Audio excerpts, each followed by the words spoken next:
सर्वांना नमस्कार. जय श्री कृष्ण. आपण सर्वप्रथम प्रार्थना म्हणूयात. वसुदेवसुतं देवं कंसचाणूरमर्दनं देवकी परमानन्दं कृष्णं वन्दे जगद्गुरुं. श्रीकृष्णं वन्दे जगद्गुरुं. जय श्री कृष्ण. आपण पाहत आहोत अध्याय 2 म्हणजेच सांख्ययोग आणि आज आपण पाहणार आहोत श्लोक क्रमांक 9. श्लोक पाहूयात.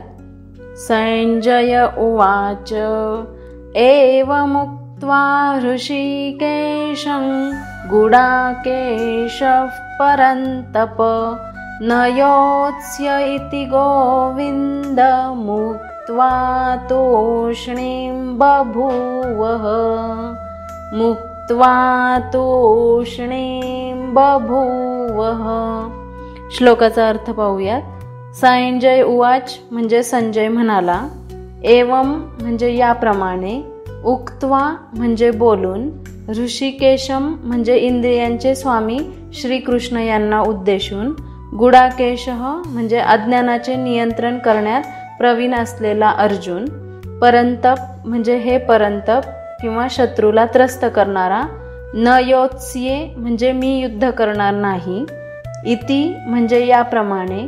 गोविंदम म्हणजे इंद्रियांना आनंद देणाऱ्या श्रीकृष्णांना उद्देशून. उक्त्वा म्हणजे सांगून. तूष्णीम म्हणजे स्तब्ध. बभूव म्हणजे झाला. ह म्हणजे खचित. आणि या श्लोकाचा संपूर्ण अर्थ असा आहे. संजय म्हणाला, हे राजा, निद्रेवर ताबा असलेल्या अर्जुनाने अंतर्यामी श्रीकृष्णाला एवढे बोलून मी युद्ध करणार नाही असे स्पष्टपणे सांगितले व तो गप्प झाला. आता आपण हा श्लोक समजून घेऊयात. हा श्लोक म्हणजे संजयाने धृतराष्ट्राला केलेले कथन आहे. अर्जुनाने युद्धास नकार दिला व युद्धभूमीचा त्याग करून भिक्षा मागून जगण्याचे ठरवले असे सांगितल्यावर धृतराष्ट्र सुखावला असेल. परंतु अर्जुन गुडाकेश म्हणजेच निद्रेचा स्वामी तसेच परंतप म्हणजे शत्रूला परास्त करणाराही आहे असे संजयने सांगितले. काही काळासाठी अर्जुन आपल्या कुटुंबावरील प्रेमामुळे व्याकुळ झाला होता. तरीही तो शिष्य म्हणून आध्यात्मिक गुरु श्रीकृष्णांना शरण गेला होता आणि भगवंतांना मनातील सर्व विचार सांगून मी युद्ध करणार नाही असे बोलून तो गप्प झाला. हा श्लोक म्हणजे अर्जुनाच्या मौनाने कृष्णाला आता तू सांग असं निमंत्रण आहे. हा क्षण म्हणजे शिष्याच्या मनाची तयारी पूर्ण होणे आणि गुरुचे ज्ञान प्रवाहित होण्याची सुरुवात आहे. समापन प्रार्थना.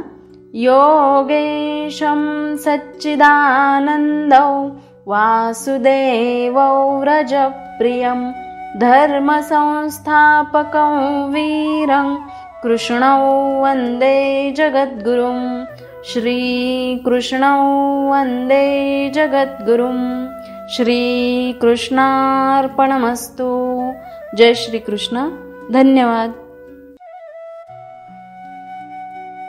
व्हिडिओ आवडला असेल तर लाईक करा, शेअर करा आणि अध्यात्म वाटिका या चॅनलला सबस्क्राईब करा. तसेच नवनवीन व्हिडिओजचे अपडेट्स मिळवण्यासाठी बेल आयकॉनला क्लिक करा.